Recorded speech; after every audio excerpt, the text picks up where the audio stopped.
10 లక్షల మందికి పైగా వలసలు పోయి తట్ట పని, పార పని, మట్టి పని, బొగ్గుబాయి, ముంబై లాంటి వలసలు పోవడానికి కారణము 2009లో ఒక వ్యక్తి కరీంనగర్ జిల్లా ప్రజలు తరుముతే అక్కడి నుంచి పారిపోయి పాలమూరు జిల్లాకు వలస వస్తే అయ్యో పాపం వలస వచ్చిండని చెప్పి ఆదరించి ఎంపీగా గెలిపిస్తే పోయి అదే పత్తాటు పోయిండు.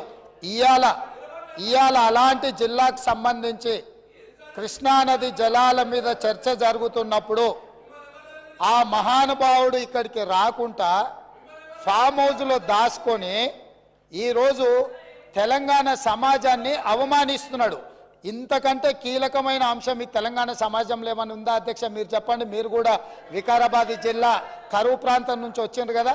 ఇంత కీలకమైన చర్చ జరుగుతున్నప్పుడు తెలంగాణ సమాజానికి వాస్తవాలు చెప్పాల్సిన, వినిపించాల్సిన అవసరం వచ్చినప్పుడు ఈ సభ మొత్తం మా సాగునీటి పారుదల శాఖ మంత్రి గారు ప్రాజెక్టులను కేంద్ర ప్రభుత్వానికి ఒప్పజెప్పేదే లేదు, కృష్ణానది జలాలలో పరివాహక ప్రాంతం ప్రకారం 68% వాటా నీళ్లు తెలంగాణకి ఇవ్వాలని ఒక ప్రత్యేక రెజల్యూషన్ మూవ్ చేసినప్పుడు హుందాగా ప్రధాన ప్రతిపక్ష నాయకుడు వచ్చి ఇక్కడ కూర్చొని ఈ తీర్మానానికి మద్దతు పలికి తెలంగాణ సమాజమంతా తెలంగాణ హక్కుల మీద, తెలంగాణ నీళ్ల మీద ఒకే మాట మీద నిలబడ్డమని ఆంధ్రప్రదేశ్ నుంచి కేంద్ర ప్రభుత్వం వరకు ఒక సందేశాన్ని పంపాల్సిన సందర్భంలో సభకు రాకుండా ఫామ్ హౌస్లో దాచుకొని ప్రజలని తప్పుదోవ పట్టించడానికి వారిని పంపించి వారు పచ్చి అబద్ధాలు మాట్లాడుతున్నారు.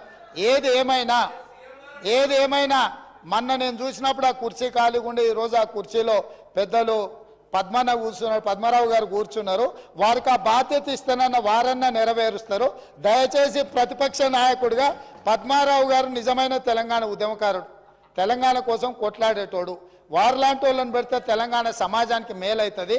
నేను ఒకటే చెప్పదలుచుకున్నా, ఈరోజు ఉత్తమ్ కుమార్ రెడ్డి గారు సభలో ప్రవేశపెట్టిన ఈ ప్రాజెక్టులను అప్పజెప్పేది లేదు అనేది మొదటి అంశము.